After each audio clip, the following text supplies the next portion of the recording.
Star news Marathi, नवे पाऊल नवी दिशा।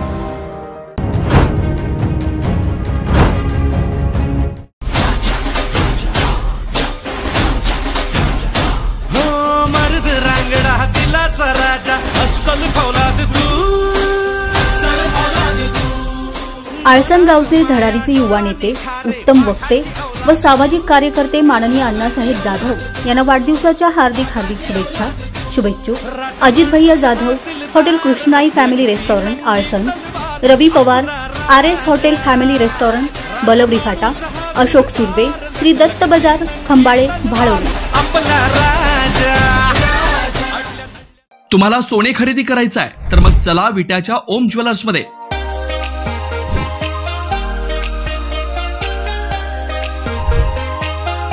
विट्यातील प्रथम सोन्याचे 100% BIS 916 हॉलमार्क्ड ज्वेलरी शोरूम, HUID प्रमाणित सर्व दागिने, ग्राहकांसाठी सुवर्ण संच योजनाही सुरू।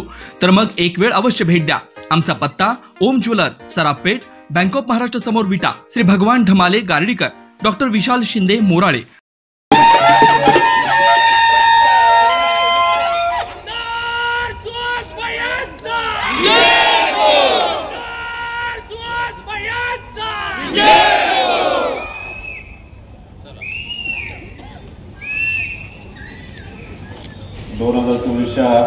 विधानसभेच्या निवडणुकीच्या नंतर अभूतपूर्व यश शासन मिळाल्यानंतर आज तमाम विटेकरांच्या वतीनं तुम्ही सर्वांनी आज माझा सत्कार या ठिकाणी आयोजित केला आहे आणि या सत्काराला उत्तर देण्यासाठी मी तुमच्या समोर उभा आहे। मी व्यासपीठावरच्या कुणाचंच नाव घेणार नाही, फक्त एकाच व्यक्तीचं नाव मी घेणार आहे। ते जतवरून या कार्यक्रमासाठी आलेच आणि माझ्या आधी ते जिल्हा परिषदला कृषी आणि पशुसंवर्धन समितीचे सभापती होते ते आदरणीय संजय सावंत साहेब या ठिकाणी उपस्थित आहेत। मी त्यांचं मनापासून या ठिकाणी स्वागत करतो। व्यासपीठावरचे सगळे नेते मंडळी ज्यांनी अनिल भाऊंच्या पश्चात आमच्या अख्ख्या कुटुंबाला धीर देण्याचा प्रयत्न केला। समोर बसलेले विटे शहरातल्या सगळ्या माझ्या माता भगिनी, समोर बसलेले जीवापाड माझ्यावरती या निवडणुकीला प्रेम केलेले सर्व अनिल भाऊंच्या बरोबर, दादा बरोबर, माझ्याबरोबर काम करणारे सगळे माझे ज्येष्ठ मार्गदर्शक, सर्व माझे सगळे युवक सहकारी, सगळे पत्रकार बंधू, एक सोडून सगळ्या माझ्या माता भगिनी,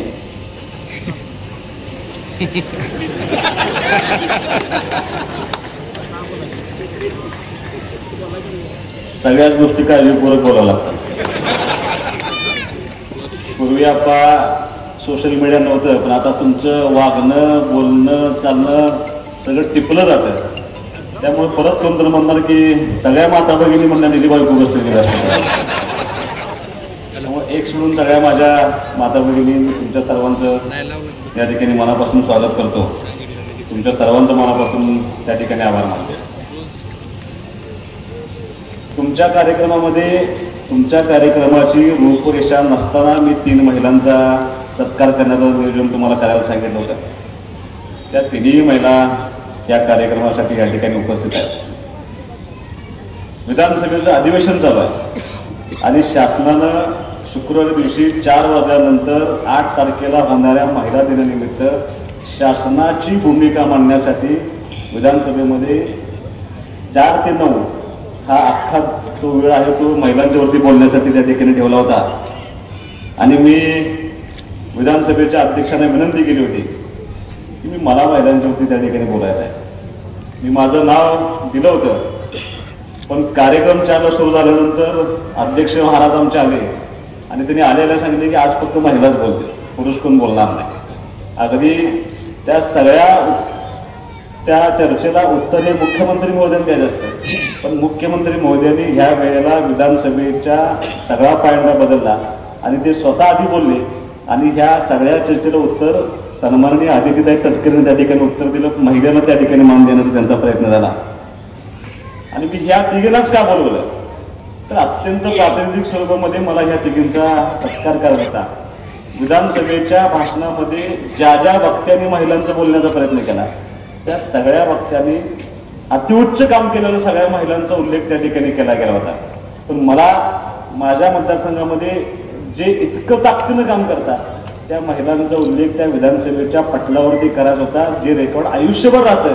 म्हणून मला त्या ठिकाणी तुमच्या बाबतीत बोलायचं होतं, पण दुर्दैवानं मला ती संधी मिळाली नाही. आणि आम्ही आज तुमचा त्या ठिकाणी सत्कार करतोय. किती लोकांना माहीत आहे मला माहीत नाही, पण आमच्या इम्तियाज भाभी कुठल्या पार्टीचा मी तुम्हाला कधीच विचारलेलं नाही.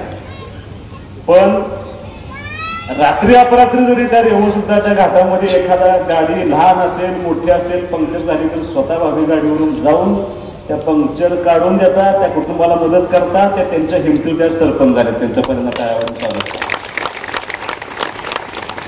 दुसरी माझी भगिनी आहे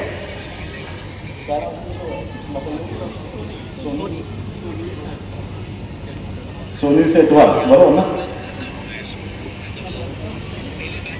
ओके.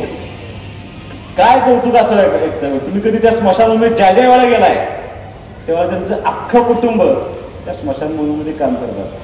त्या स्मशानभूमीची स्वच्छता राखणं, त्या स्मशानभूमीमध्ये एखादी डेड बॉडी आल्यानंतर त्या प्रेताचं अंत्यसंस्कार करत असताना त्यांचे पती सगळे करत असतात. पण दुर्दैवानं ते नसतील तर त्या करतात. किती लोकांना माहिती आहे मला माहित नाही. त्याला कुटुंब सगळं निघून जातं, त्याला पाठीमागं व्यवस्थित चालू आहे नाही ते स्वतः बघतात. त्यांचं त्या ठिकाणी मनापासून टाळ्या वाजवून तुम्ही सर्वांनी स्वागत करावं अशी माझी विनंती आहे.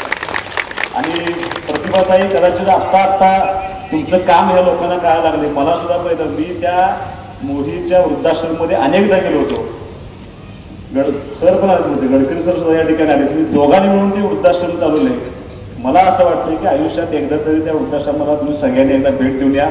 वडिलोपार्जित मिळालेली सगळी जमीन, बरोबर ना, तुम्ही त्या वृद्धाश्रमाला देऊन टाकले आणि त्या आलेल्या इतर राहणाऱ्या सगळ्या वृद्धांची सेवा व्हावी म्हणून ते अविरतपणे ते दोघंजण कष्ट घेत असतात.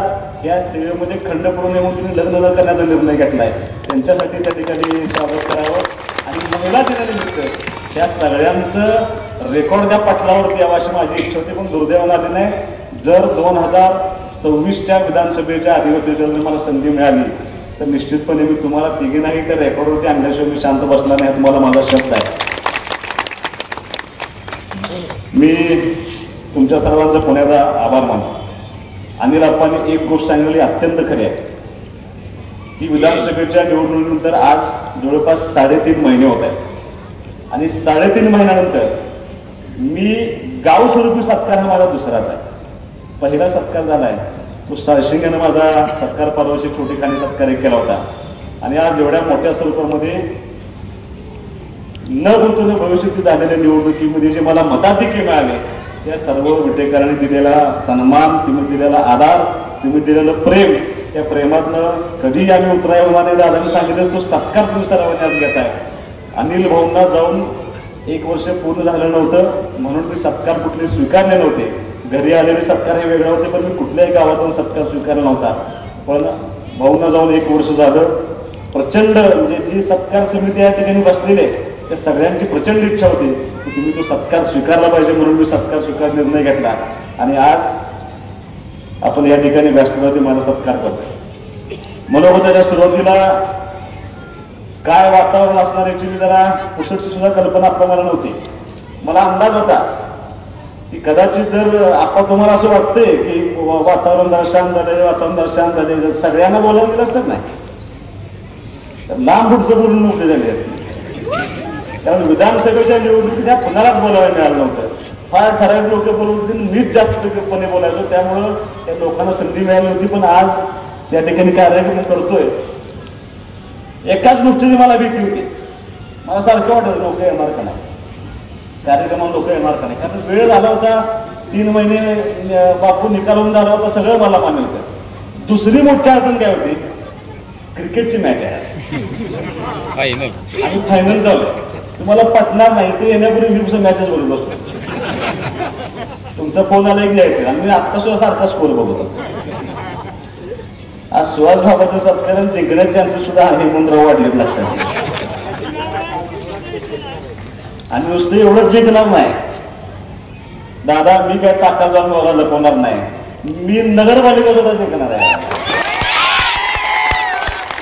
ही निवडणूक झाली. मला तुम्हाला मुद्दाम सांगायचं की मला त्या व्यासपीठावरती येत असताना मी आधी विनंती केली होती की मी इथूनच चालत येतो, मला सांगितलं नाही पुढच्या बाजूने चालत या, नाही तिथून चालत या. कारण मला ह्या पाठीमागून येत असताना ह्या चौंडीसोरीच्या चौकामध्ये जेव्हा सत्कार होतोय त्यावेळेला समोरून चालू झालो काय पाठीमागून चालू झालो काय, माझ्या मनामध्ये अनेक वेगवेगळ्या भावना होत्या. एक भावना अशी होती की हे सगळं होत असताना, म्हणजे मी अनेकदा बोलून दाखवले की सगळे बघतायत, पण दुर्दैवानं आज अनिल भाऊ आणि काकी या व्यासपीठामध्ये असायला पाहिजे होती किंवा कुठून तरी हा सत्कार सोहळा बघायला असायला पाहिजे होती. मनामध्ये कुठेतरी कोपऱ्यात त्या माझ्या मनामध्ये दाखवून राहिले होते. मी ठरवलं होतं की भावना आपल्या दाखवायच्या नाहीत. ते सुरेश काका आणि रेवण बापू तुम्ही तो पुतळा घेऊन तिकडून चालत आला आणि तुम्ही जेव्हा येत होता तेव्हा मला अनिल भाऊ चालत येतात तरी याचा भास होत होता लक्षात. त्या भावना माझ्या मनामध्ये होत्या आणि तिथून आल्यानंतर सहज आयुष्याचा प्रत्येक गोष्टीचा फ्लॅशबॅक घडावा तसा फ्लॅशबॅक माझ्या आयुष्यामध्ये घडत होता की लहानाचा मोठा झालेला सुहास जन्मगाव तरी माझं गारडी असतं, एका गारडीवाले माझं वय काढून घेणार नाही. म्हणजे आप्पा माझ्या आयुष्यातला 80% काळ हा ह्या रोडला गेलाय. त्याला काही कारण आहे. ह्या व्यासपीठावरती सत्कार स्वीकारत असताना आमदार झाले म्हणून माझी प्राथमिक शाळा या ग्राउंडच्या पाठीमाग आहे. आता जिथे सभा चालू आहे स्टेजच्या पाठीमाग माझी प्राथमिक शाळा आहे. ह्या जिल्ह्यात देश चौगुलीचा 4थी पर्यंतचा विद्यार्थी 5वी पासून 10वी पर्यंत परत या महात्मा गांधी शाळेचा विद्यार्थी खेळत बागडत आयुष्यभर जे मित्र कमवले ह्या सगळ्या या विटे शहरामध्ये या रस्त्यावरती फिरताना आणि परत 11वी 12वी असेल माझं कॉलेजचं शिक्षण असेल हे सगळं परत कुठे केलं असेल अण्णा तर ह्या बळवंत महाविद्यालयाच्या ग्राउंडवरती मी सुहास बाबांना माझा अख्खा विषय ठिकाणी घालवले. माझा जन्म हा डॉक्टर कारंडेंच्या दवाखान्यात झाला. बरोबर ना मावशी? बरोबर आहे ना बापू? कारण डॉक्टरचा दवाखान्यात झाला ना माझा. मग कारंडे अण्णांच्या सुहास बाबाचा जन्म आहे. लहानाचा मोठा सुहास बाबा इथं झालाय. अख्खं शिक्षण सुहास बाबाचे उठ्या शहरात झाले. सगळ्या शाळा माझ्या उठ्यात झाल्या. आयुष्यात कमवलेले सगळे मित्र हे उठा शहरातले असतील तर ह्या पूर्वी अनिल भाऊंची जो आरोप होत होता का नाही बाहेर नाले बाहेर नाले बाहेर नाले मला नाही नाकारले उठवाले. उठवाल्याने सांगितलं बाहेर नाही हा आमचा आहे. तुमचा जन्म कदाचित वाळव्याचा असेल माझा उठतला या व्यासपीठामध्ये याच ग्राउंड वरती या रस्त्यावरती लहानाचा मोठा झालोय. ग्राउंड पण असं निवडलंय मला असं वाटायचं मुस्लिमला मंगल कार्यात कार्यक्रम घेताय का पुणेकरांच्या त्या मंगल कार्यात कार्यक्रम घेताय का कार्यक्रम इथं निवडलाय. ह्या शाळा माझ्या जवळ असं मला वाटायचं. परत लक्ष झालं एक एक शब्द ऐकू जातोय आम्हाला त्यामुळे कदाचित ग्राउंड निवडलेलं काय असं मला परत शंका वाटायला. पण मला आनंद आहे. मला हे खरं बघायला भाऊ असायला पाहिजे. एवढ्या निवडणुका झाल्या आप्पा पण यापूर्वी झालेल्या निवडणुकीमध्ये या विटा शहरामध्ये कुणालाही लीड मिळालेलं नव्हतं. या वेळेला सगळं झुगारून दिलं आणि सुहास बाबूला 4-4.5 हजार मताचं मताधिक्य देण्याची किमया या विट्यातल्या आम जनतेने केली. ही निश्चितपणे माझ्या बाबतीत आमच्या कुटुंब बाबतीत असलेलं प्रेम त्यांनी व्यक्त करण्याची भूमिका घेतली होती.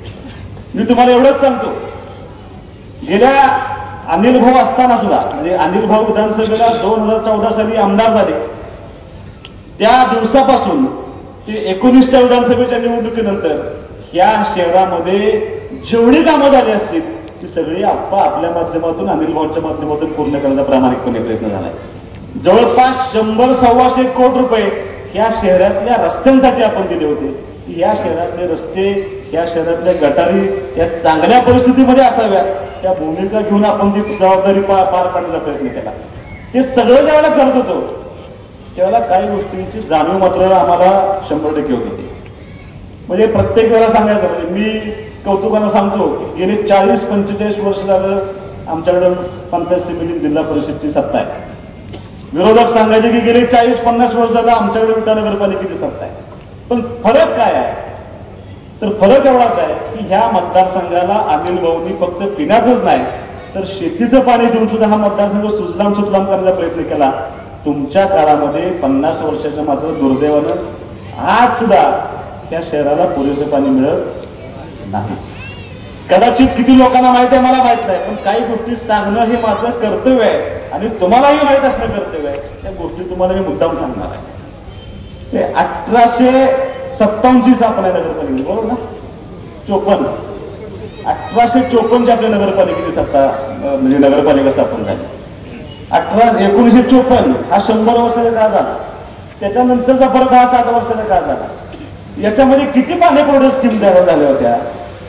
ज्या वेळेला मूळ गाव होतं आपलं, त्यावेळेला तत्कालीन जे पंतप्रधान जे आरोग्य संस्थांच्या खाली आपण होतो त्यांच्या माध्यमातून ह्या धनगरवड्यातनं एक स्कीम झाली होती आणि त्या स्कीम मधून सायपननं पाणी जात होतं, आपल्या टाकीला पाणी जात होतं आणि तिथनं पुढे परत ते पाणी गावाला जात होतं.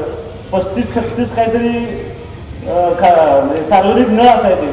त्या नळातून त्या ठिकाणी पाणी देण्याचा प्रयत्न असायचा. हळूहळू गाव विस्तारत गेलं.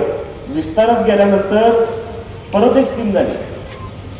हा नाही, या रज नंतर झाली नाही, हे रज नंतर झाली, खेळात नाही झाली,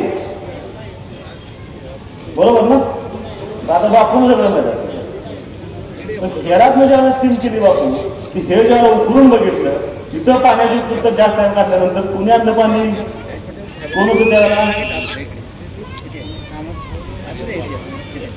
आबा पाटील होते, बरोबर ना? चुकलं असेल तर मला सांगा. आबा पाटलांनी तो निर्णय घेतला. एक नळ पाणी पुरवठा केली प्रतिनिधींनी, एक केली आबा पाटलांनी. आबा पाटलांच्या काळामध्ये एक ठिकाणी स्कीम झाली. मला जी माहिती घेतली त्याच्या पद्धतीने माझ्या माहितीप्रमाणे त्यावेळेला ज्या वॉटर सप्लायचे जे सभापती होते किंवा जे अध्यक्ष होते त्या स्कीमचे फुलचंद शाह, बरोबर आहे.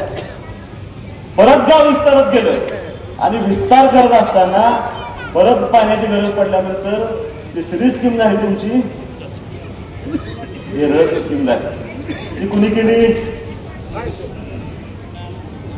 संपत नाना, MP कदम, बरोबर आहे का?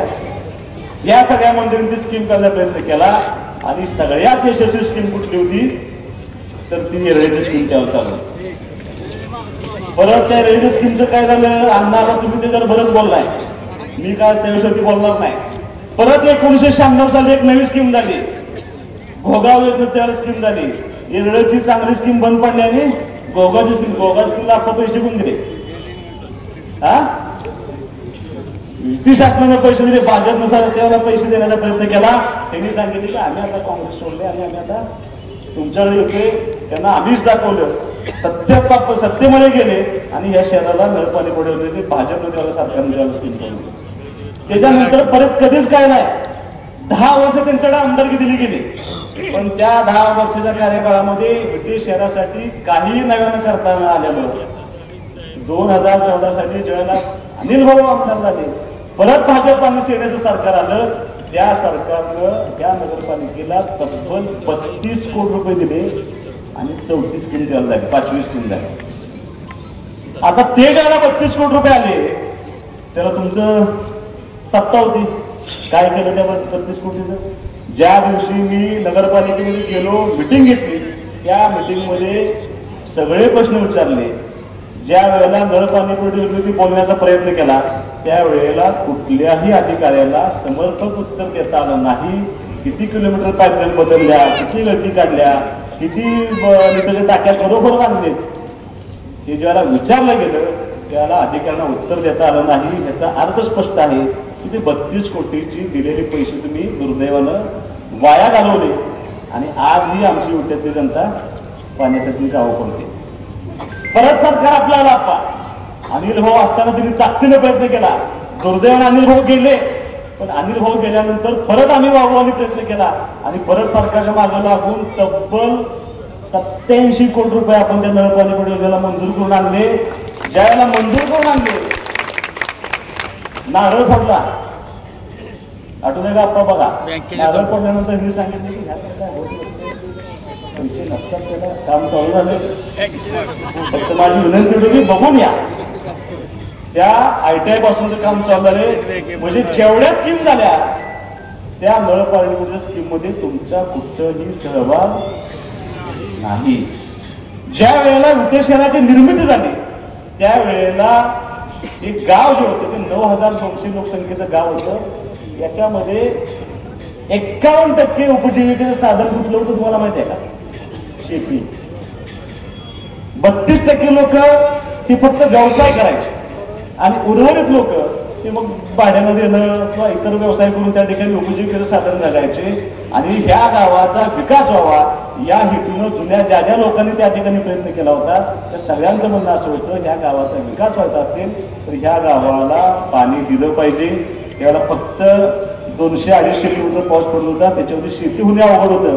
त्यामुळं ते करत असताना ह्या गावामध्ये नालाबंदी व्हावेत, तलाव व्हावेत. ते असं कधी लिहिलंय? मी नाही लिहिलेलं, त्यांनी पण लिहिलेलं नाही. हा 100 वर्षापूर्वीच तुम्हाला मी सगळं सांगायला लागलोय. ते अंमलात कुणी आणलं? तुमच्याकडे 50 वर्ष सत्ता होती, तुम्हाला त्या 10 वर्ष 15 वर्ष तुम्ही आमदारकी बनली, पण तुम्हाला हे जमलं नाही. हे जमवलं त्या वाघाचं नाव होतं अनिल भाऊ. आता रेवण बापूंनी दणदणीत भाषण केलंय, पण बापूंचे कुटुंबातले सदस्य त्याला तलाव होऊन देत नव्हते. तो तलाव व्हायला पाहिजे, भाऊ याला प्रयत्न करत होते. भाऊ आल्याला भाऊच्या गाडी दगड मारत होते, तलाव करायला नाही आमच्या जमिनी जाते. आज एका घरात 3-3 इनोव्हा आहेत. म्हणजे हे करण्याची जबाबदारी सगळी कोणी घेतली होती, तर हे करण्याची जबाबदारी ह्या शहराचा चेहरा मोहरा बदलण्याची जबाबदारी आपण त्या ठिकाणी घेऊन काम करतो. ज्या ज्या वेळेला आपण संधी मिळाली, तुम्ही परत आमदारकी बघली. माझा तुम्हाला आज जाहीर आव्हान आहे की तुम्हाला मिळालेली 10 वर्ष आणि अनिल भाऊंना मिळालेली 10 वर्ष, तुमच्या 10 वर्षाचं आणि अनिल भाऊंच्या 10 वर्षाची तुलना करूया बापू. एका व्यासपीठावरती येऊया. 10 वर्षामध्ये तुम्ही युती सरकारला किती पैसे आणले आणि अनिल भाऊने किती दिले याचं जर मिळ तर घालूया. आणि मग तुम्हाला कळलं की माणसं सुभाषबाबांच्या मागे का उभा आहे.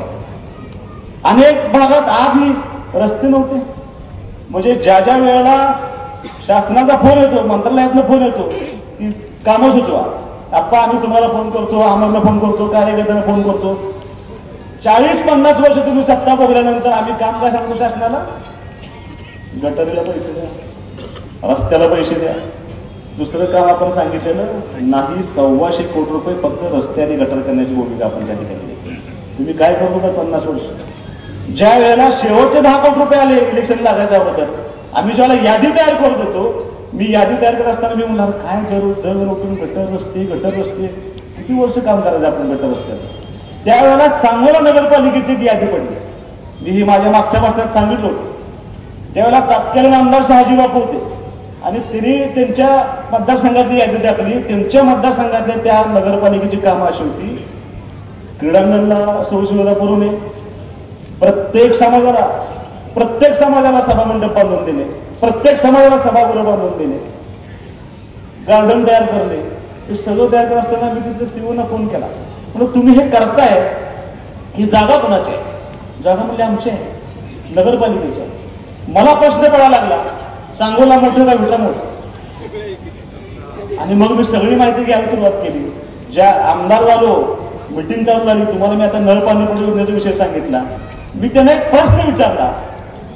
मी सीओला प्रश्न विचारला, गेल्या 40 वर्षाच्या काळामध्ये विटे शहरामध्ये किती आरक्षणं पडली होती, किती आरक्षणाच्या जागा नगरपालिकेने ताब्यात घेतल्या आणि किती आरक्षणं डेव्हलप केली? उत्तर होतं 0. एकमेव नगरपालिका आहे की अनेक आरक्षणं टाकली, एकही आरक्षण जागा ताब्यात घेतली नाही आणि एकही आरक्षण डेव्हलप केलं नाही. मग आरक्षण टाकलं कशासाठी?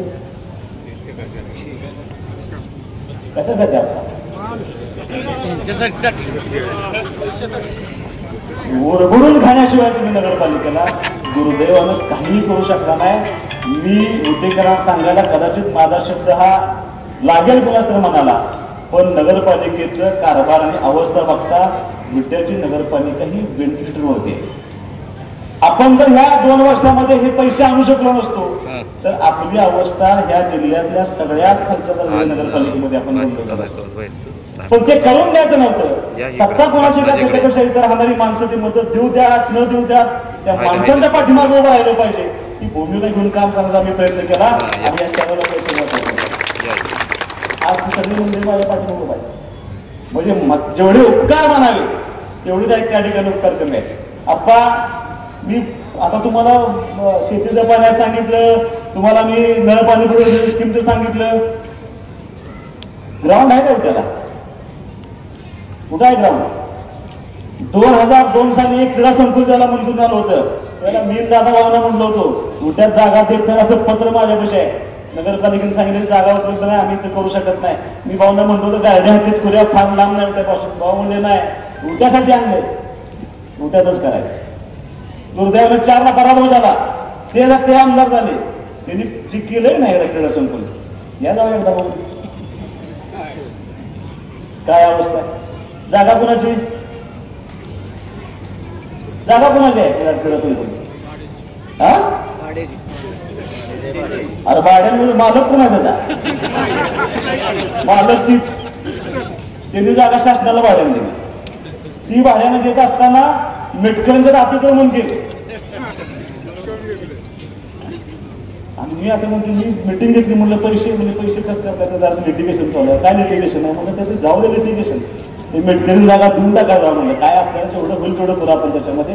आणि दुरुस्तीचा पर्याय मी 2 कोटी रुपये त्या ठिकाणी आणतोय मंजूर करून, आणि सगळं त्या ठिकाणी सांगितलं.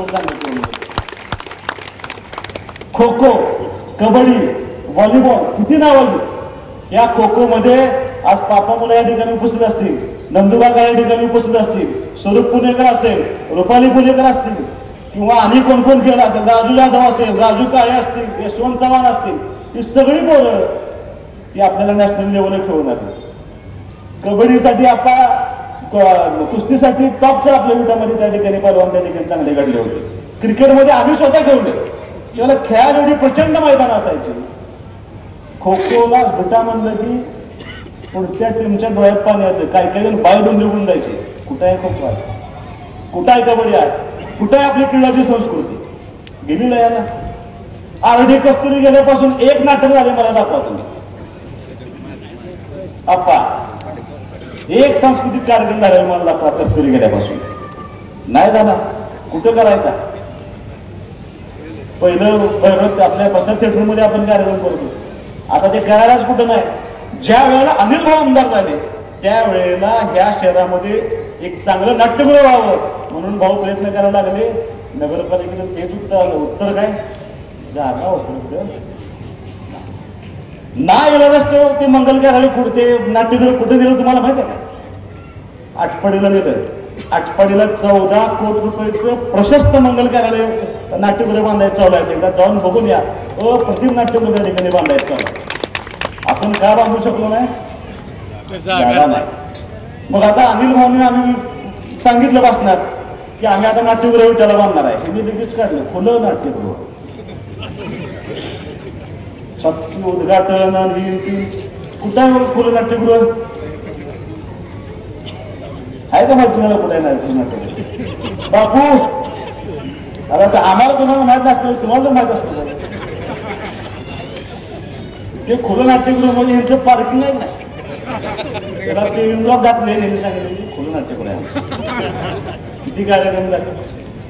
म्हणजे दुर्दैवानं जे गाव क्रीडा क्षेत्रामध्ये पुढं होतं, जे गाव व्यवसायात पुढं होतं, जे गाव सगळ्या आघाडीवर पुढं होतं, जे गाव कल्चरल ऍक्टिव्हिटी पुढं होतं, ते गाव ह्या सगळ्यातनं हळूहळू मागं पडत चाललं. त्याला एकमेव कारण आहे, तुम्ही ओरडून खाल्लेली नगरपालिका. तुम्ही ह्या नगरपालिकेचा विकास करू शकला नाही. तुम्ही फक्त स्वतःपुरतं बघत गेला. आणि दुर्दैवानं ती वेळ हळूहळू येत असते. मग मी सांगितलं की हळूहळू ज्वालामुखी येत नाही. ज्वालामुखी दान नगर येतो आणि थांबत नाही 10 वर्ष. समजून घ्या. मला तुम्हाला जाहीर आव्हान आहे. आता मी मगाशी सांगितलंय लपवायचं नाही. मला निवडणूक करायचीच आहे. दादांनी जरी सांगितलं असतं कधी होईल निवडणूक मला माहित नाही, सांगता येत नाही. शासनाची कुठल्या क्षणी तयारी आहे. उद्या निकाल लागला ते घेऊ शकतात निवडणूक. त्यामुळं अजिबात कुठल्या आंधळ्या प्रमाणात राहू नका. आपल्याला काही करून तुम्ही मला चेअरमन साहेबांनी त्यांच्या भाषणात सांगितलं की एक अपेक्षा राहिली मंत्रिपदाची अपेक्षा. चेअरमन साहेब 57 आमदार आपल्या पक्षाचे निवडून आले. मी ज्या वेळेला सगळ्यांच्या पुढे बैठकीला गेलो होतो मी सगळ्यांचे चेहरे असे बघितले जाऊन आणि परत अंदाज घेतला की पक्षाला किती वाटून देणार आहे. तुम्ही सांगितलं 13 मिळतील आपल्याला. मग मीच म्हणत होतो त्याला द्यायला पाहिजे, ह्याला द्यायला पाहिजे, ह्याला द्यायला पाहिजे, अशी निघाली 22. द्यायचे 13. आपलं मी मागच्या पुढचं जाऊन बसलो. म्हणलं यातलं कधीच काय मागायचं. तुम्हाला माझंही आव्हान आहे. मला अजिबात मंत्रिपदाची अपेक्षा नाही. मी कधीही माहिती त्यांना मागणार पण नाही. मी साधी कमिटी सुद्धा मागायला गेलो नाही. त्याला काही कारण आहेत लक्षात घेण्यासाठी. सुहास बाबर गेल्यानंतर त्यांच्या लक्षात आलं पाहिजे की ह्या पोरांना आपल्याला काय सुद्धा माहिती द्यायला नाही. मला काय पाहिजे तर ह्या मतदारसंघामध्ये इथून पुढच्या काळामध्ये 2.5 वर्षाच्या काळामध्ये जेवढे प्रचंड पैसे या ठिकाणी आले तेवढी प्रचंड पैसे मला ह्या मतदारसंघामध्ये विकास कामासाठी मिळाले पाहिजे. आणि आता सुहास बाबरचं स्वप्न एकच आहे, नगरपालिका फक्त मला घ्यायची.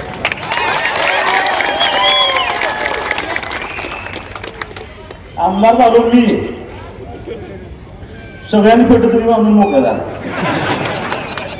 अजून पेटा बांधलेला नाही. एकच फक्त शिंदे साहेब म्हणले बांध. म्हणलं साहेब माझे फोन आहे. काय फोन आहे नगरपालिका? मी करतो मदत तुला. एवढाच फक्त पेटा बांधला. माझी तुम्हाला विनंती की हे सगळं करत असताना आत्ता झालेली निवडणूक ही प्रचंड वेगळी निवडणूक आमच्या कुटुंबासाठी होती, अख्ख्या पार्टीसाठी होती. अनिल भाऊ असते निवडणूक असती तर कदाचित खूप वेगळं चित्र दिसलं असतं. कदाचित भाऊंच्या बरोबर उमेदवार सोबत राहिला नसता. पण आज भाऊ गेले म्हणजे आज तुम्ही मला ते फोटो दिला माझ्या आईचा आणि भाऊचा, तुम्ही फोटो देण्याचा प्रयत्न केला. ते सगळं दुःख मी माझ्या मनात साठवून ठेवायचा प्रयत्न केला. पण ते सगळं अंगावरती घेऊन इथून पुढच्या काळामध्ये मी मुद्दाम तुम्हाला सांगतो की 2024 निवडणूक न भूतो न भविष्यती होणार होती. मी प्रत्येक भाषणात सांगतो. कारण अनिल भाऊ असताना झालेली निवडणूक खूप वेगळी झाली असते. अनिल भाऊ गेले, आई गेली, ह्या कुटुंबातल्या सगळी मोठी माणसं गेल्यानंतर ही 2 मुलं 8 महिन्यामध्ये काय करू शकतात हा प्रश्न सगळ्यांना पडला होता. कोणालाही असं वाटलं नव्हतं की रिकव्हर होतील, बाहेर पडतील, ताकद लावतील. पण मी तुम्हाला मुद्दाम सांगतो, मी अनेक भाषणामध्ये सांगितलं, मी विधानसभेच्या निवडणुकीच्या आधी पण सांगितलं, एवढं सोपं नव्हतं. आई आणि वडील गेल्यानंतर ह्यातनं बाहेर पडायचं आणि सांभाळून न्यायचं. कदाचित ही व्यासपीठावरची माणसं नसती, कदाचित ही समोर बसलेली माणसं नसती, या मतदारसंघातल्या माझ्या माता भगिनी नसत्या, या मतदारसंघातले सगळे कार्यकर्ते नसते, तर सुहास बाबर आणि अमोल बाबरचं अस्तित्व त्या ठिकाणी राहिलं नसतं. लक्षात सगळं संपून गेलं असतं. पण मी ज्या ज्या वेळेला गेलो त्या प्रत्येक ठिकाणी अण्णा मला माहित होतं आपला मतदारसंघ हा कुंडल कारखान्यापासून चालू होतो आणि उंबरगाव शेवट जातो आणि मावळीला चालू होतो ते तासगाव जवळच्या गोटेवाडीपर्यंत आपला मतदारसंघ जातो. 150च्या वर गावं, एवढा मोठा विस्तीर्ण प्रदेश. हे सगळं करत असताना अनिल भाऊ गेल्यानंतर 8 महिन्यामध्ये यातला एकही कार्यकर्ता आपल्यापासून दुरावता कामा नये. भाऊ नाहीत याची जाणीव ह्या सगळ्या लोकांना होता कामा नये. मतदारसंघातल्या कुठल्याही व्यक्तीला असं वाटलं नाही पाहिजे की काम होत नाही, विकासाचं काम खुंटलंय. ही सगळी जबाबदारी पेलत असताना हे सगळं दुःख पाठीवर ठेवून आम्ही दोघं कार्यकर्ते बरोबर सगळे नेते मंडळी इतक्या ताकदीने प्रयत्न करत राहिलो. त्या 8 महिन्यामध्ये 1350 कोटीचा निधी आपण ह्या मतदारसंघामध्ये आणण्यामध्ये यशस्वी ठरलो होतो. मला असं वाटतं की ही ताकद जी मिळाली ती ताकद तुमच्या सगळ्यांच्या आशीर्वादावरती प्रेमावरती मिळाली. मी ते सगळं फिरत होतो. 3 महिने मी आधी प्रचार चालू केला होता कारण मला माहिती होतं परत गावं संपत नाही. मी एका दिवसात 10 गावात जायचो. दुपारी ज्याच्या गावात गेलोच नाही. मी प्रचाराचा मुद्दाम सांगतो. ग्रामीण भागामध्ये दुपारी गेल्यानंतर माणसं कोण सापडत नसतात, सगळे मळ्यात असतात माणसं. शहरातल्या गोष्ट वेगळ्या.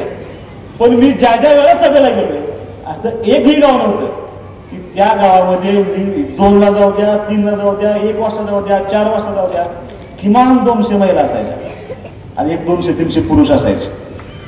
का तर अनिल भाऊचं पोरगे आणि ते प्रचार माझं भाषण ऐकायचे. माणसं मला येऊन भेटायची.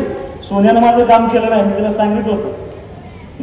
मला म्हणजे 1990 साली अनिल भाऊ ज्यावेळेला पहिल्यांदा उभा राहिले होते त्यावेळेला महाराष्ट्रातला एकमेव उमेदवार होता की त्या उमेदवाराला माणसांनी पैसे गोळा करून दिले, माणसांनी त्यांना उभा केलं होतं. त्यावेळेचे जे नेते होते तर त्यांचा पोशाख शहाजी बापू वरपडे काका असे डोकर घालायचे आणि ओटा घेऊन पुढे यायचे. आणि रोजगार हमीच्या कामावर आलेली माणसं होती की त्यांच्या ओट्यात कोण 5 रुपये, 2 रुपये, 10 रुपये टाकायचे आणि त्याच्यावरती अनिल भाऊनी निवडणूक लढली आणि अनिल भाऊ आमदार झाले. आज 35 वर्षानंतर त्यांच्या कुटुंबावर प्रसंग आला होता. अनिल भाऊ गेल्यानंतर त्यांचा मुलगा वाढायला होता आणि 90 सालची आठवण व्हावी त्याच पद्धतीने मी ज्या ज्या सभेला गेलो होतो त्या प्रत्येक सभेमध्ये ती माणसं कोणी मला 100 रुपये द्यायचं, कोणी 200 रुपये द्यायचं, कोणी 5,000 दिले, कोणी 51,000 रुपये दिले. मी आयुष्यभर मनात साठवण केली. पण माझ्यासाठी अत्यंत महत्वाचं काय होतं तर एका 2 लहान मुलीने मला पिगी बँक आणून दिल्या. पिगी बँक त्यांनी साठवलेल्या पैशाची पिगी बँक असते ना, ती पिगी बँक माझ्या हातात आणून दिली आणि म्हणली मला म्हणलं बाळा नको पैसे नाही, पैसे घ्यावे लागतील म्हणले. त्यातले एक म्हणले रात्रभर झोपलेलं तुम्हाला पैसे द्यायचे तुम्ही ते पैसे घ्या. काही महिलांनी माझ्या हातात भूडला गेलो प्रचाराला जायच्या आधी थांबवलं. म्हणजे मला तुम्हाला ओळखायचं एकदम साध्या कुटुंबातली मागासलेली समाजाची तिने 5,000 रुपये माझ्या हातात दिले. म्हणलं मला पैसे नको म्हणजे पैसे घ्या तुम्हाला माझी शपथ आहे म्हणजे पैसे घ्यायचे, पैसे निवडणुकीला वापरायचे म्हणजे मग कशाला वापरायचे याचा गुलाल म्हणजे गुलाल. आणि त्याच्यानंतर हे सगळं सांभाळत असताना 30 जानेवारीपर्यंत ह्या मतदारसंघातला प्रत्येक माणूस माझ्या आणि विरोधी उमेदवाराची तुलना करत होता. 31 जानेवारीला भाऊ गेले आणि ह्या मतदारसंघातला प्रत्येक माणूस एका दिवसात माझी भाऊची तुलना करतात. म्हणजे इतकं मोठं वजन की 30 तारखेला माझी विरोधी उमेदवाराची होणारी तुलना 1 तारखेला मी माझी भाऊंची करून घ्यायला लागलो.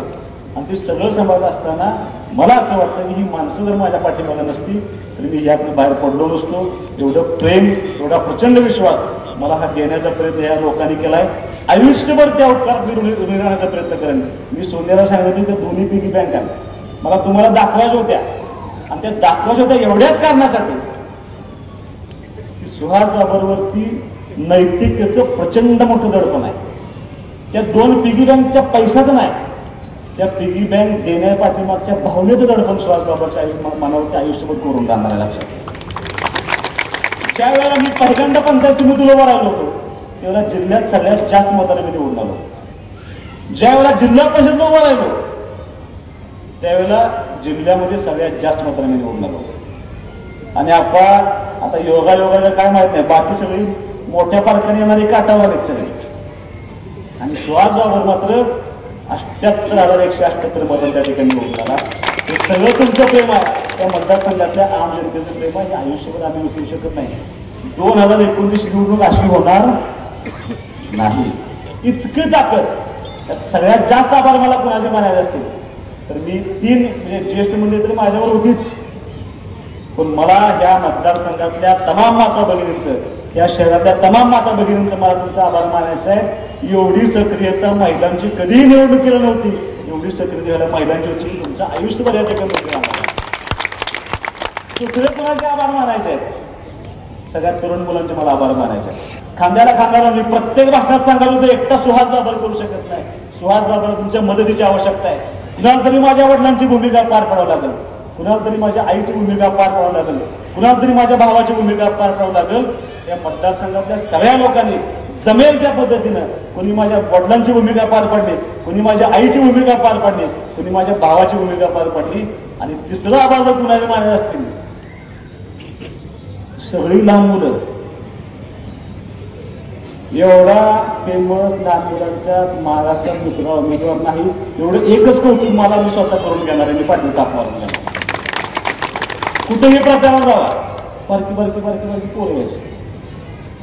मला शाळेचं नाव सांगायचं हरकत नाही. क्रांतिसिंह नाना पाटील निकाल ज्या दिवशी लागला नाही आपला त्या दुसऱ्या दिवशी मला स्वातीताईंचा फोन आला. म्हणजे एक दिवस फक्त आमच्या शाळेत येऊन जावं. म्हणजे काय झालं म्हणलं ताई काय नाही म्हणजे ज्या दिवशी तुमचा निकाल लागत होता नाही वर्गात कोण बसतच नाही. एवढी पोरं मारली आम्ही वर्गात येऊन बसतो नुसती असून त्या शाळा सोडून गेली म्हणते जा म्हणून सांगितलं गेलं.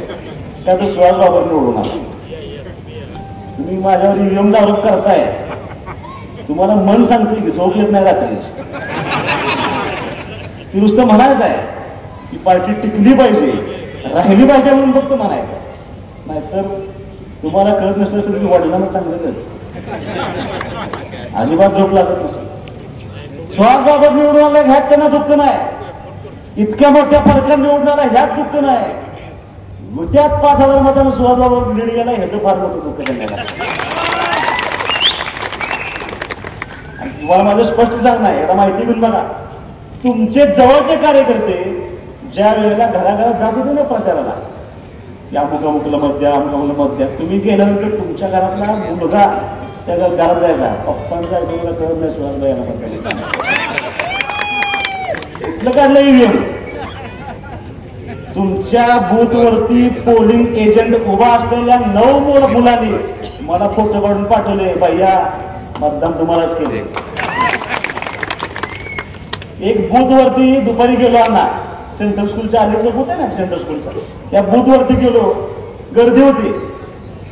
काय काय झालं म्हटलं, त्यातल्या महिला म्हणल्या काय तर मशीन बंद पडलं होतं. मशीन बंद पडलं, मी आत गेलो, अधिकाऱ्यांना म्हणलं काय झालं, कोण काय बोलणार नाही, त्याला चाललंय म्हणलं काय झालंय काय. त्यांचा पोलिंग एजंट मला म्हणला काय नाही म्हणलं, 2 नंबरचं बटन मोडलंय मला बसवायचं चालू आहे. त्याच्यानंतर तुम्हाला कळायला पाहिजे काय चाललंय. विट्यामध्ये ह्याच्या पूर्वी सुद्धा म्हणजे काही कारण नव्हतं, शांततेत निवडणूक चालली होती, त्यांची पदयात्रा झाली, त्यांनी भाषण केलं, हिंमत असेल तुझ्यात तर पदयात्रा काढून दाखव. केलं. मी तुम्हाला मुद्दाम सांगतो, ती एकमेव कार्यक्रम आहे माझ्या निवडणुकीतला जो मी आयोजित केलेला नव्हता.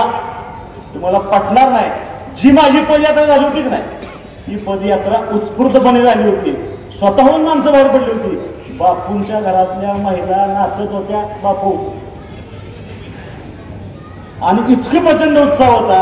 आणि त्या दिवशी मी बातम्यात सांगितलं होतं, ज्या वेळेला ही पदयात्रा संपली, शेवट होता त्याला प्रचाराचा, आणि मी शिवाजी महाराजांच्या पुतळ्याच्या समोर साक्षीने सांगितलं की तुम्हाला माझा शब्द आहे, उद्यात सुहासबाबत लीड जाणार.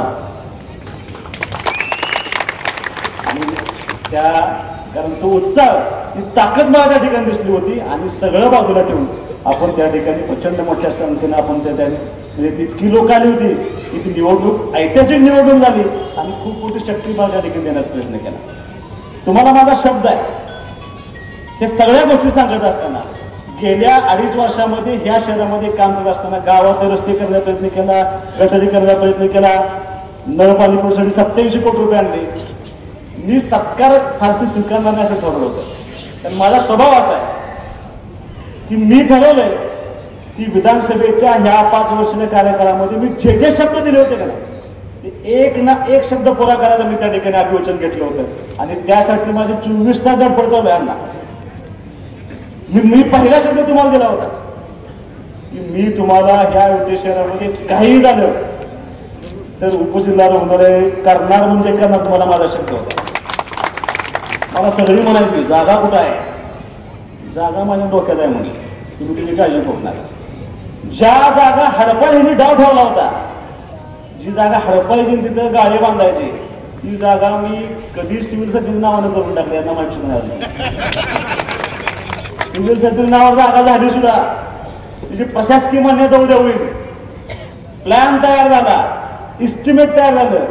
माझा तुम्हाला शब्द आहे, या 1 महिन्याच्या 1.5 महिन्याचे टेंडर काढतोय. 100 कोटी रुपये उपजिल्हा रुग्णालय आपण विट्यामध्ये आणतो. 100 बेडचं हॉस्पिटल, 20 बेडचं ट्रामा केअर सेंटर आणि 10 बेडचं डायलिसिस सेंटर ही विटे शहराला आपण आणतो, जी फुकट उपचार त्या ठिकाणी माणसांचं करेल. माझा पहिला शब्द विट्याला होता, तो पूर्ण करण्याची जबाबदारी मी त्या ठिकाणी पूर्ण करतो. काय करायचं अजून या शहराला सगळे रस्ते जोडणारे रस्ते. आज एक राष्ट्रीय महामार्ग झालाय. गडकरी साहेब निवडणुकीच्या अगोदर एका राष्ट्रीय महामार्गाचं भूमिपूजन करून गेले होते. काल टेंडर ओपन झालंय. विट्यापासून फलटणपर्यंत एका राष्ट्रीय महामार्गाचं काम 1 महिन्यात चालू होते. विट्यापासून मिरजपर्यंत 4 पदरी रस्ता व्हावा म्हणून आम्ही त्यांना विनंती केली. विट्यापासून मिरजपर्यंत 4 पदरी रस्ता करताय. एक राष्ट्रीय महामार्ग ग्रीनफील्ड हायवे अजून जातोय. विट्याला जोडणार आहे. विटा वेजेगाव रस्ता मोठा केलाय. विटा लेंगरे, विटापारे आपण हॅम मध्ये पकडलाय. 750 कोटी रुपये मला हॅम मधून आले. हे सगळे रस्ते आपण त्या ठिकाणी ताकदीनं पूर्ण करायचा प्रयत्न करतोय. उद्देश एकच आहे की या शहराला जी पहिली संपन्नता होती ती संपन्नता आणून देण्यासाठी जे जे करणं मला शक्य आहे ते करण्याचं अभियोजन सुहासबाबा या निवडणुकीत दिलंय.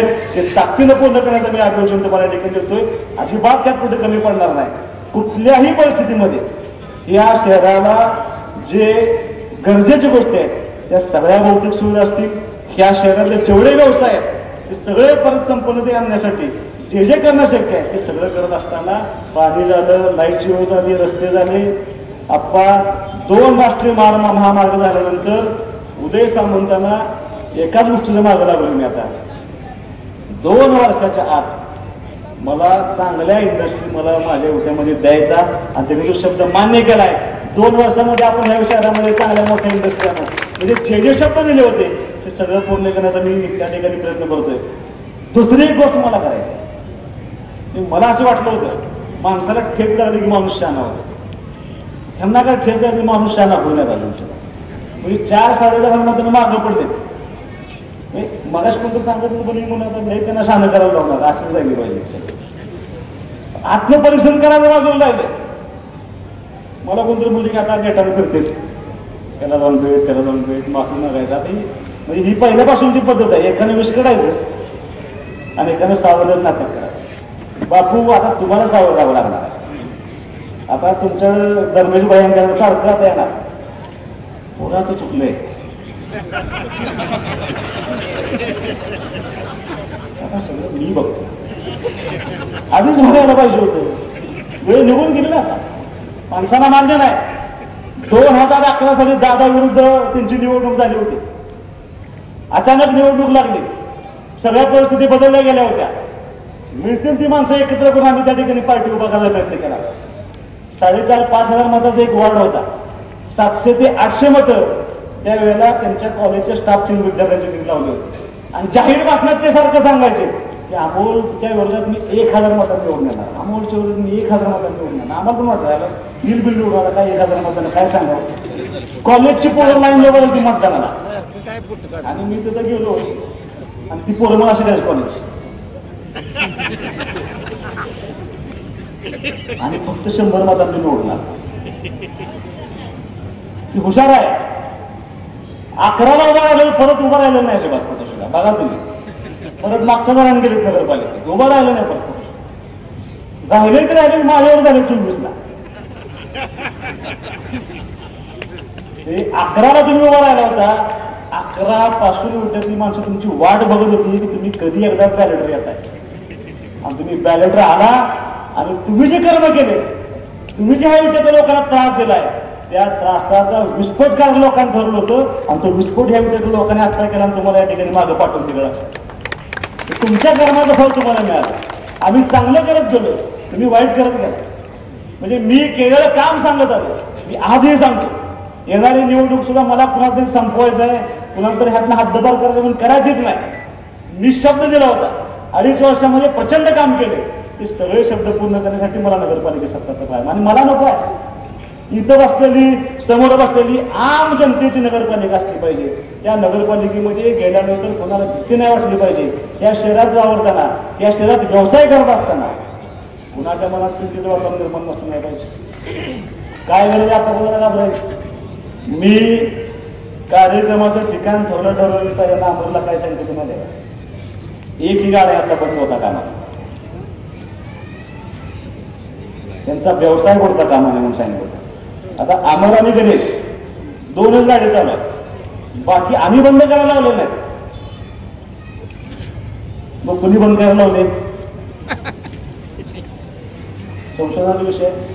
40 वर्ष नगरपालिका तुमच्या तुम्हाला पाणी पुरवठा करता आला नाही रस्ता आला करता आला नाही. 40 वर्षामध्ये एकच केले गाडा लाव गाडा काढ भाजीवाली बसव भाजीवाली उठव.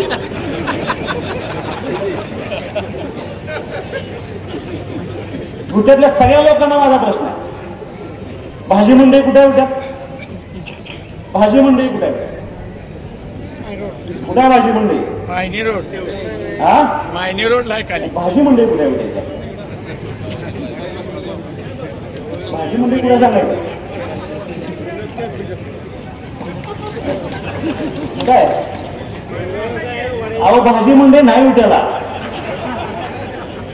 तुम्ही जी भाजी आणायला जाताय का नाही आठवडा बाजार आहे. आठवडा बाजार आहे उद्याला भाजी मंडई नाही. आठवडा बाजार हा पूर्वी 5 एकरात होता. 5 एकराचं आरक्षण द्यायला आठवडा बाजारवरती होतं. ते आरक्षण कमी करून परत 3 एकरावरती आणलं. 3 एकराचं आरक्षण कमी करून परत 55 गुंठ्यावरती आणलं आणि फार मोठा व्यवहार झाला. आणि 55 गुंठ्यात जो बसतो आता तो आठवडा बाजार आहे. त्याच आठवडा बाजारात गाळे त्याच आठवडे बाजारात मच्छी मार्केट. त्याचे रस्ते 5 फूट 7 फूट आणि आमदार झालेला मला पहिल्यापासून ट्रॅफिकचं काहीतरी करा, पार्किंगचं काहीतरी करा. कुणी दिलं घराला परवानग्या, कुणी कमर्शियल कॉम्प्लेक्स बांधलं, कुणी त्यात पैशावर भरून काढल्या. हा तुम्ही कमर्शियल कॉम्प्लेक्स बांधताना पार्किंग न करता तुम्ही पण येताय घराला परमिशन, ह्याला परमिशन. आणि मी सगळं करत असताना मी ज्याला माझं घर उद्यात बांधायला लागलो त्याला मी सुद्धा G+1 पैसे नसल्यामुळे G+1 परत दादा आला असं कोण चालत नाही म्हणलं आपल्या घरात 2 गाड्या म्हणल्या त्या गाड्या कुठे लावायच्या. मग परत बदलले, खाली पार्किंग केलं, ऑफिस केलं, वर राहायला केलं. तुम्ही 50 वर्ष नगरपालिकेची सत्ता घेतली म्हणून सांगताय आणि विकास केला म्हणून सांगताय. उट्यामध्ये पहिलं घर ह्यांचं आहे, यांच्या घराला पार्किंग नाही, यांच्या घरात सगळ्याच काय सांगायचं आपण उद्या लोकांना. बाबा कसं व्हायचं डेव्हलपमेंट, तुम्हाला माझं आव्हान आहे. त्या विषयावरती रोज बोलू. एक विषय असे आहेत की तुम्हाला धक्का बसेल आणि हे धक्का देण्याचं काम दुर्दैवानं ही मानसिकता अत्यंत चुकीची आहे. हे शहर टॉपमोस्ट असायला पाहिजे होतं, पण आज इस्लामपूर कुठे गेलं. आज 2014 निवडणुकीचा किस्सा फक्त तुम्हाला सांगणार आहे. मी आता संपवणार आहे माझं भाषण. मॅचचं काय 2014च्या निवडणुकीला पनुसच्या व्यापाऱ्यांनी सगळ्या बोलवली, इथून व्यापार करायला बाहेर गेले. त्या सगळ्या लोकांनी ठरवलं की दोघांनाही बोलवायचं, दोन्ही पार्टींना बोलवायचं, दोघांची मतं ऐकायची आणि आपण निर्णय करायचा. जी इथनं व्यवसाय तिकडे गेले त्यांनी पहिला त्यांना बोलवलं, त्यांचं भाषण झालं, आनंद झालं, सगळं झालं. दुसऱ्या दिवशी मला बोलवलं. मी त्यांना पहिल्यांदा गेल्या भाषणात पहिला पण विचारला, पनुस मोठा आहे का उठा मोठा आहे. सगळी म्हणली उठा मोठा, पण इथं कशाला आला. त्यांच्या तापाला कारण तिकडे गेले सगळे. फक्त दुकानदारांना उठायचं, आरक्षणाची भीती घालायची, पैसे काढून घ्यायचे. गेल्या 40 वर्षामध्ये एक आरक्षण डेव्हलप न केल्याचे परिणाम आज पार्किंग नसल्यामुळं या शहराची बकाल अवस्था होत चालली. माझं तुम्हाला आव्हान आहे, कदाचित एखादा कठोर निर्णय मला घ्यावा लागेल. रेवण बापूला आवडणार नाही आणि कुणाला आवडणार नाही. गडकरी साहेब परवा इस्लामपूरमध्ये आले होते. गडकरी साहेबांनी भेटवलं म्हणून साहेब 2 राष्ट्रीय महामार्ग तुम्ही दिले. शहराची अवस्था अशी इतकी वाईट आहे की ह्या रस्त्याला 22,000 वाहन आहेत रोजची, या रस्त्याला 18,000 वाहन आहेत आणि ही सगळी वाहनं ज्याला उठायला चौकात येतील तेव्हा आमच्या शहराचं काही खरं नाही. आम्हाला गाव सोडून जावं लागेल. त्याला पर्याय एखाद्या म्हणजे की तुम्ही आम्हाला बायपास आणि रिंग रोड दिला पाहिजे, त्याचे ॲक्टिव्हिटीचे पैसे दिले पाहिजे. मी गडकरी साहेबांना भेटून आलोय, त्यांनी प्रस्ताव तयार करायला सांगितलाय. ताकद लावून या शहराला बायपास आणि रिंग रोड करून घेण्याची जबाबदारी सुहास बाबांची. बापू एखाद्याला पण काय केला तर तेवढे पैसे जबाबदारी तिथे माझी आहे काय रिंग झाला पाहिजे, अन्यथा भविष्यातली पिढी आपल्याला माफ करणार नाही. की विकासाचं विजन घेऊन आम्ही काम करण्याचा प्रयत्न करतोय. विटेकरांना माझं तुम्हाला जाहीर आव्हान आहे की इथून पुढच्या काळामध्ये म्हणजे सुहास बाबर त्याच्या कुटुंबातल्या सगळ्या सदस्यांना, त्याच्या सगळी पार्टीचा स्वभाव असा आहे की ज्या भागामध्ये आपण काम केले, ज्या संस्थेमध्ये आपण काम केले. मी पंचायत राज व्यवस्थेमध्ये 10 वर्ष काम केले. पंचायत समिती, जिल्हा परिषद मी माझ्या मातृस्थळी मानत होतो. लक्षात 3 वर्ष झाली तिथेही प्रशासक आहे, 3 वर्ष झाली विटा नगरपालिकेतून प्रशासक आहे. 3 वर्ष प्रशासक काळ असताना सुहास बाबांनी पंचायत समितीच्या कारभारामध्ये अजिबात लुडबुड केली नाही. पण पंचायत समितीच्या कारभारामध्ये चुकीचं काय घडू नये, त्या ठिकाणी चांगलं घडलं पाहिजे. पंचायत समिती राज्यात पहिली आली पाहिजे. मी नसताना, पदाधिकारी नसताना अधिकाऱ्यांच्या जीवावरती पंचायत समिती परवाशी विभागात पहिली आली आणि मला आत्मविश्वास आहे पंचायत समिती राज्यात पहिली. त्याचं उत्तरदायित्व मी सोडलेलं नाही अण्णा. ते उत्तरदायित्व चेअरमन साहेब आप्पा आजही मी सांभाळतोय. तुम्ही काय केलं, तुम्ही जसे नगरपालिकेचं तुमचा कारभार संपला, प्रशासक जसा आला, तुम्हाला मिळायचं बंद झालं.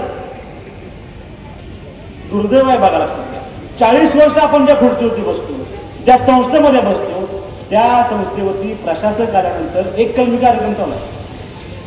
बदनामी करायची उद्या शहराची, नगरपालिकेची बदनामी करायची चालू आहे. नाही आम्हाला स्वच्छता होत नाही म्हणे. स्वच्छता कशी होईल की त्यांचा पीरियड बाहेर आणतात ते कचरा. त्यांच्या व्हॉट्सअप ग्रुपवर मेसेज आहे, कचरा बाहेर टाका, कचरा बाहेर टाका. का तर बदनामी झाली पाहिजे शहराची. कुणाची बदनामी करतात, सुहास बाबरची. नशेचा विषय काढला बालचंद्र, खरं बोलायचं नव्हतं मला त्या विषयावर. कायदा सुव्यवस्था राखलीच पाहिजे, यासाठी आमदार म्हणून जे करणं आवश्यक होतं त्यांनी बालचंद्र अगदी करेक्ट करतो. पण ज्यावेळेला तुम्ही विस्कटायचा प्रयत्न केला, हे सगळं माझ्यावर टाकण्याचा प्रयत्न केला. मी प्रेस म्हणून तुम्हाला एकच प्रश्न विचारला जे जे आरोपी आहेत कुणाचे कुणाच्या आजूबाजूचे कुणाचे उजवे डावे त्याचं जरा आत्मपरीक्षण करा. त्यानं तुम्हाला बोलतो ना, तुम्हाला माझी आज ही विनंती आहे, त्याला इथनं पुढं तुम्हाला मी 2014ला पण सल्ला दिला होता, 24ला पण सल्ला देतोय. वडिलांचा सल्ला घेऊन त्याला पत्रकार परिषद करायचा आहे. स्वतःच्या मनानं काही करत जाऊ नका. ती कॅपॅसिटी तुमची राहिलेली आहे आता. हा सुहास बाबर तुम्हाला असं वाटत होतं हलक्यात घेत होती सगळी, म्हणजे भाऊ गेले, भाऊंच्या पावती देहाला हार घातला, गाडीत बसले, म्हणजे 15 दिवसात भाऊभाऊंच्या वाट लागते म्हणजे आता घराची. आता आम्ही दोघं भाऊ काय आहे अजून कुणालाच गेलो नाही, आमच्या बायकांना पण काय द्यायला नाही, त्यांना काय फार आमची गोष्ट आहे. त्यामुळे ती स्वप्न सुद्धा कधी बघू नका. म्हणजे इतकं प्रचंड की आत्मीयता असायला लागते. मी विधानसभेच्या निवडणुकीत सांगितलं होतं, माझे सगळे चुलत भाऊ माझ्याबरोबर होते, माझा सख्या भाऊ तर प्रश्नच नाही. विधानसभेच्या निवडणुकीला अर्ज भरायला लागताना सुहास बाबांना त्याच्या भावाच्या माफी मागायला गेली नव्हती, त्या चुलत भावांच्या माफी मागायला गेली नव्हती, पावतीच्या माफी मागायला गेली नव्हती. त्याला कारण आहे आत्मीयता, प्रेम, हे सगळं सामान्य जबाबदारी आम्ही त्या ठिकाणी पूर्ण केले. तीच आत्मीयता, तेच प्रेम समोर बसलेल्या माणसांच्या सुहास बाबा आयुष्यभर दाखवेल. आयुष्यभर त्या ऋणातून काम करण्याची भूमिका इथून पुढच्या काळामध्ये घेतली जाईल. तुम्हाला माझा शब्द आहे. विजयकर नागरिकांना एक सांगायचं राहून गेलं मग सुद्धा, 2 मुलं मला आता अण्णा भेटली. म्हणजे आता मी बघायची बापून सांगितलं की बापू सावध राहा, आता असं बोललं जाईल की मुलाचं चुकलं, आता सगळं मी सांभाळतोय, माझ्याकडे बघा, माझ्याकडे काय व्यवस्था करून द्या, राग काळाचा तो काढलाय, ते सगळं पसरवून जाणार आहे. तुमच्या धर्मेश भाईला वेगळं सांगायचं, तुम्हाला वेगळं सांगायचं, मला काहीतरी वेगळं सांगायचं, हे सगळं होणार आहे पार्टीमध्ये. सुहास बाबा तुम्हाला असं म्हणता, मंडळ बोलत नसते, पण सांगत बसायचं, तेवढ्यावरती ती हुशार आहेत.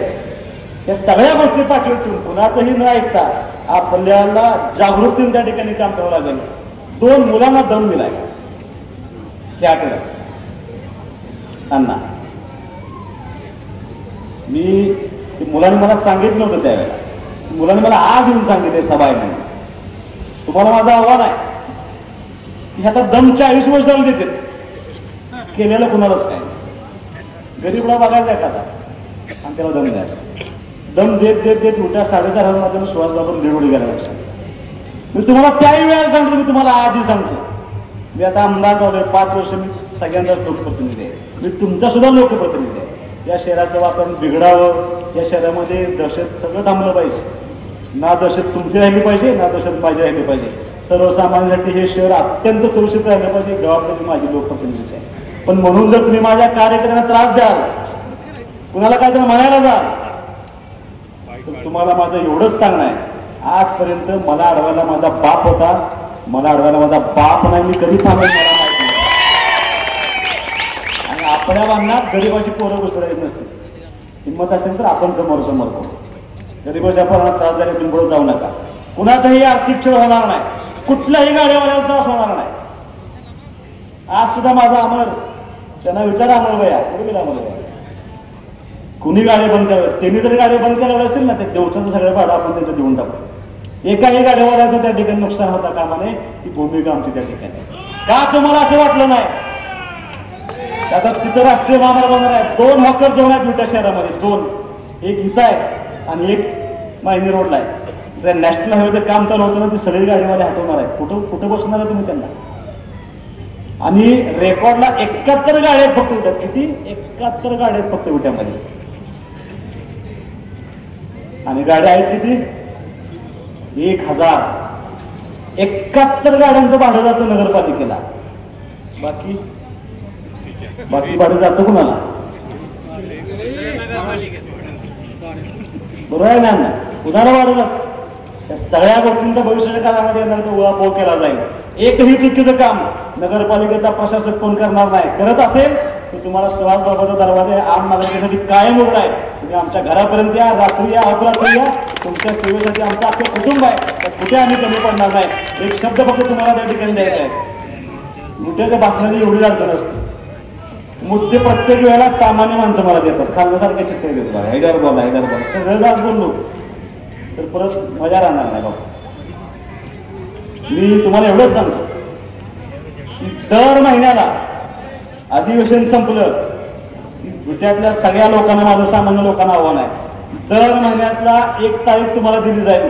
त्या तारखेला सुहास बाबर आमदार म्हणून दिवसभर नगरपालिकेत असेल आणि जनता दरबार माझ्या त्या ठिकाणी भरेल.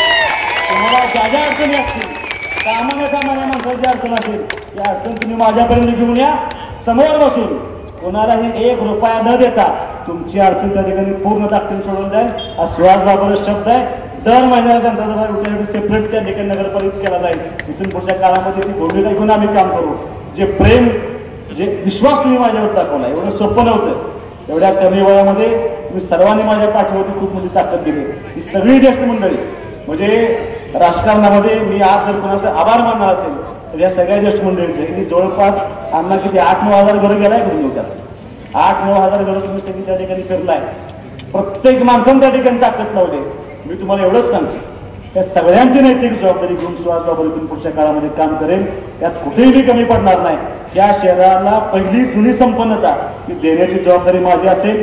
दहशतमुक्त गाव असेल, कुणाचंही आर्थिक त्या ठिकाणी कुठचं मना केली जाणार नाही. कुणालाही व्यवसायाला त्या ठिकाणी अडचण आणली जाणार नाही.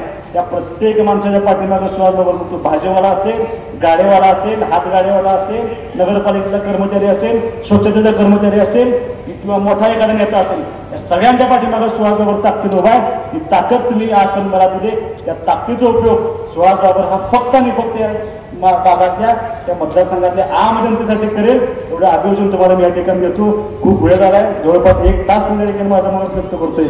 जे प्रेम आणि आशीर्वाद तुम्ही सर्वांनी दिलाय त्या सगळ्याबद्दल तुमच्या सर्वांच्या मनापासून या ठिकाणी आयुष्यभर उभं राहील आणि समर्पित भावनेनं तुमच्यासाठी जगेल. ते अभियोजन देऊन मी त्या ठिकाणी थांबतो. जय हिंद, जय महाराज. धन्यवाद. आपल्या परिसरातील लेटेस्ट बातम्या पाहण्यासाठी स्टार न्यूज मराठी YouTube चॅनलला आत्ताच सबस्क्राईब करा.